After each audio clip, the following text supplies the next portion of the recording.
अनेक संप्रदायाचे मोठे मोठे उत्सव होतात. मोठ्या मोठ्या कथा, कार्यक्रम, कीर्तन सोहळे, प्रवचन सोहळे मोठे होतात. अन्नदान असतं, काला कुठेच नसतो. आहे का नाही बरोबर? अन्नदान असतं मान्य. अगदी लाख लाख माणसं जेवतात. अगदी मालपोवा, जिलेबी, पंचपक्वान्न लाख माणूस जेवण गेले, पण काला पावर लागते हो तशी. काला करणं ही क्रांतिकारक आहे.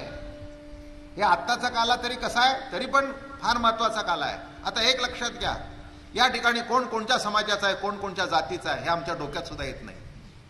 पण त्यावेळच्या काल्याने काय केलं कळलं का? सगळ्यांच्या हात लागलेलं एकत्र करणं वाटणं केवढी क्रांती आहे. विचार करून बघा, ही काय क्रांती आहे तुम्हाला कळतच नाही. तुम्ही आपल्या अंटान लाह्या टाकता, ती तशी लाही नाही.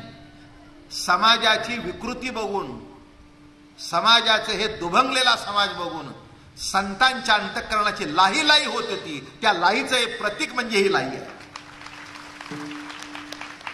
त्यांचा जीव तुटत होता. अरे विष्णुमय जग वैष्णवांचा धर्म म्हणावा, आणि इतका भेदभाव, चला आणा तुमचे हात लागू द्या, एकत्र करू आणि सगळ्याच्या तोंडात भरवा. काय ही क्रांती आहे.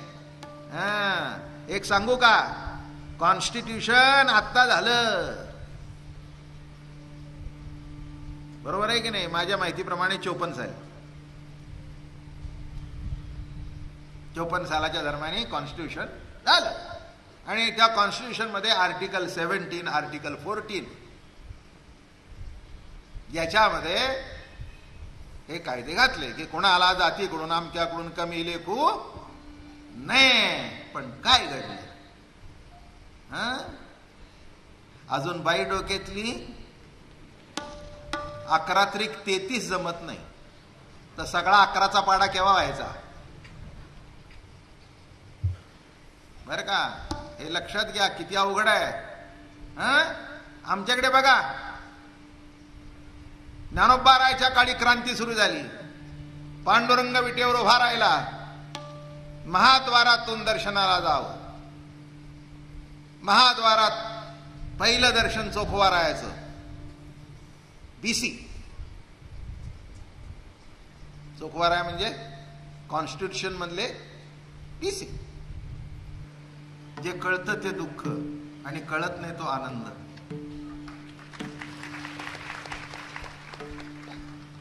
बोललं कळलं?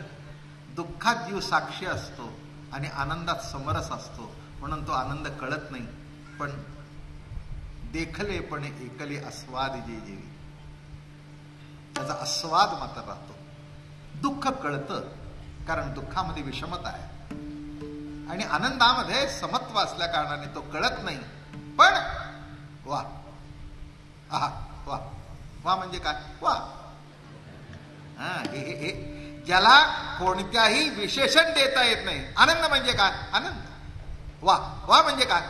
क्या बात है, क्या बात है, क्या बात है, क्या बात है, कुछ नाही, क्या बात है. लक्षात आलं का? त्याचं उत्तर विचारलं तरी तेच येतं, क्या बात है, कुछ नाही, क्या बात है. आनंद म्हणजे काय? आनंद म्हणजे काय? आनंद.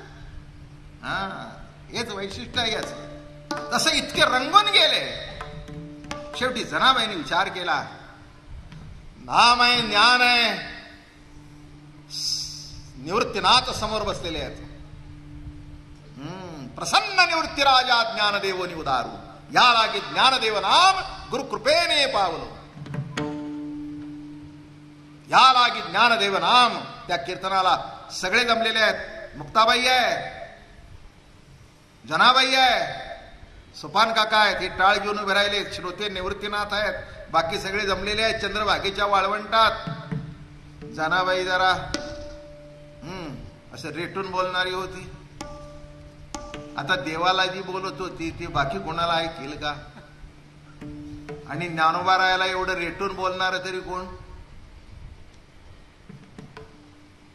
माझा ज्ञानराजा गोपाळाशी, म्हणजे गोपाळ दुसरे कोणच नाहीत. वारकरी म्हणजेच गोपाळ. त्या वारकऱ्यांना नाव दिलंय गोपाळ बरं का. त्या अभंगाचा आहे बघा. योगी आमनी जनाधानी ते सुखासनी शयनी, गोकुळच्या गवळिया गोपी गोधना सकळा, ते सुख फावले रे हरी सुख फावले रे, बाप रुक्मादिवर विठ्ठले आणि ते सुख सौंगड्या दिधले रे. बाप रुक्मादिवर विठ्ठलाने तेच वैष्णव वारकऱ्याला सुख दिलं. आणि म्हणून माऊलीला सांगितलं, जनाबाई म्हणते माझा ज्ञानराजा गोपाळ अशी लाया वाटी. बीसीचं दर्शन घेतलं की नामदेव पायरी, ओबीसी.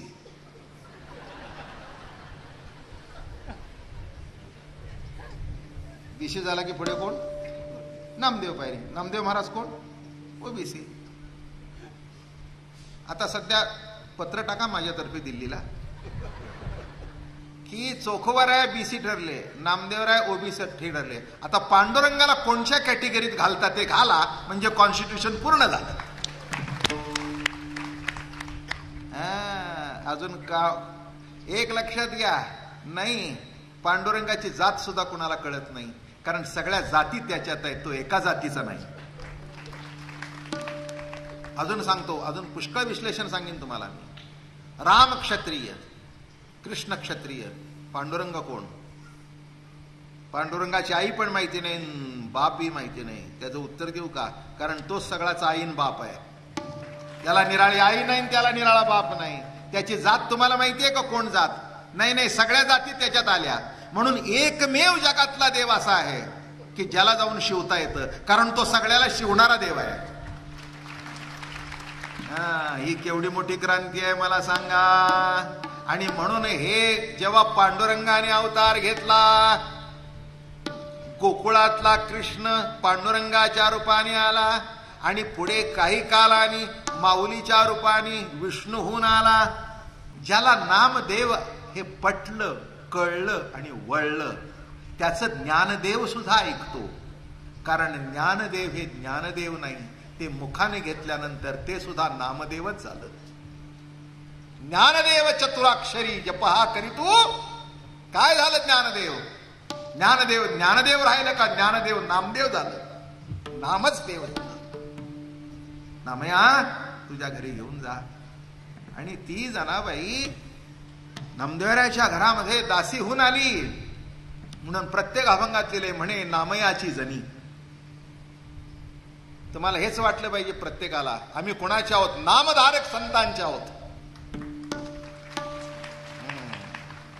तुकाराम महाराज म्हणतात, आम्ही नामाचे धारक, एकंदर शिक्का पाठविला इहलोका, आलो म्हणे तुका आम्ही नामाचा धारक. काय अभंगवाणी आहे हो. काय म्हणतात? एकंदर शिक्का पाठविला इहलोका, आलो म्हणे तुका मी नामाचा धारक. मी नामाचा धारक आहे. आणि अशा नामधारकांच्या संप्रदाय ज्याने उभा केला, माऊलींच्या हातात हात घालून, हे आद्य संस्थापक आहेत. ज्ञानोबारायचं स्थान जरी पायाचं असलं तरी पायरीचे चिरे नामदेव महाराज झालेत. काय वैशिष्ट्य आहे नाही का? काय ज्ञानदेवांच्या बरोबर ज्ञानदेव नामदेव बरोबर राहिले. आणि हे जाणलं कोणी? जना. जना. आणि जनाला असं वाटलं हे आता ऐक्यात राहून उपयोग नाही, कीर्तनातून जगापर्यंत पोचलं पाहिजे, जनापर्यंत पोचलं पाहिजे. कळलं का? जनाबाईला वाटलं जनापर्यंत पोचलं पाहिजे. आणि जनापर्यंत पोचलं पाहिजे हे जेव्हा वाटलं, तेव्हा ती म्हणली याची सुरुवात कोणापासून झाली पाहिजे? ज्ञानदेवा, तुम्ही पाया रचलाय.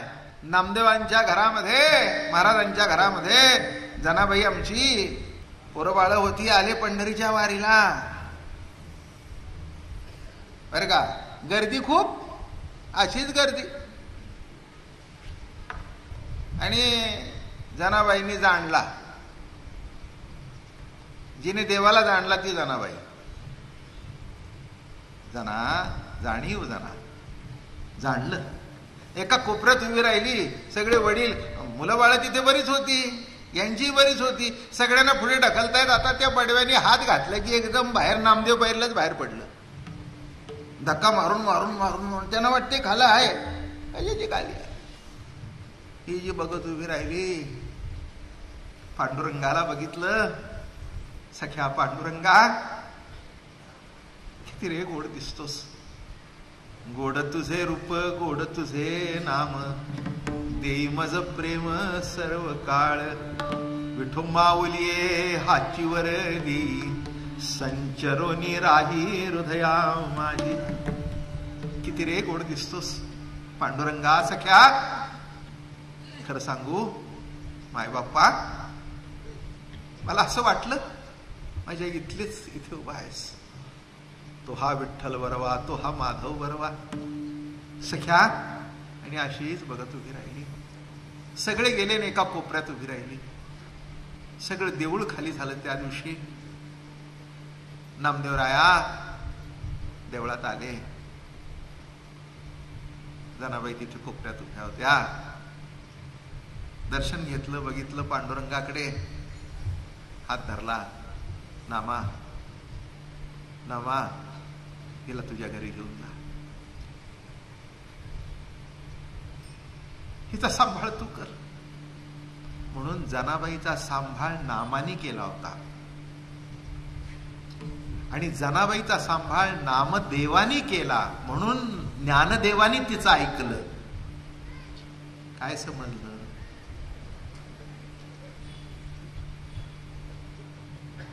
ही रात्रीच्या कीर्तनाची पद्धत ही देवामुळे सुरू झाली. ही जी तुम्ही म्हणता ना उशिरा कीर्तन, उशिरा कीर्तन, का? बडव्याने एकदा कुलूप घातलं, शेजारती झाली की देवाचा निरोप यायचा नारदाजवळ. शेजारती झाली की देव मोकळा झाला. हा, पण अडचण होती. लबाड देव, लबाड हो लबाड. आईसाहेब म्हणल्या, कुठे जाता रात्रीचं? भलते सलते प्रश्न विचारून होते. आणि हळूच देवाने बाहेर पडायचं. बरं का? आता शेजारची झाली, निवांत झोपावं की नाही? ज्याने गीता सांगितली तोच अवतार. दोन सांगतो. गीता जेणे उपदेशिली ते हे विटेवरी माऊली. बरं का? आणि अर्जुना संकट पडता जळभारी, गीता सांगे हरी कुरुक्षेत्री, तोच अवतार झाली अलंकापुरासी. म्हणून रामाकडून चारित्र्य घ्यावं, रामाकडून शिस्त घ्यावी, रामाकडून संसाराची मर्यादा घ्यावी आणि कृष्णाकडून अध्यात्म शिकावं. म्हणून एक लक्षात घ्या, रामाला काला करता आला नाही. करता आला का? नाही. सुरुवात झाली, वानरांना जवळ घेतलं, सगळ्यांना जवळ घ्यायला सुरुवात केली, पण काला झाला तो कृष्णावतारामध्ये. आणि ती काल्याची पताक माऊलीने खांद्यावर घेतली. म्हणून काला कोणत्याही धर्मात नाही.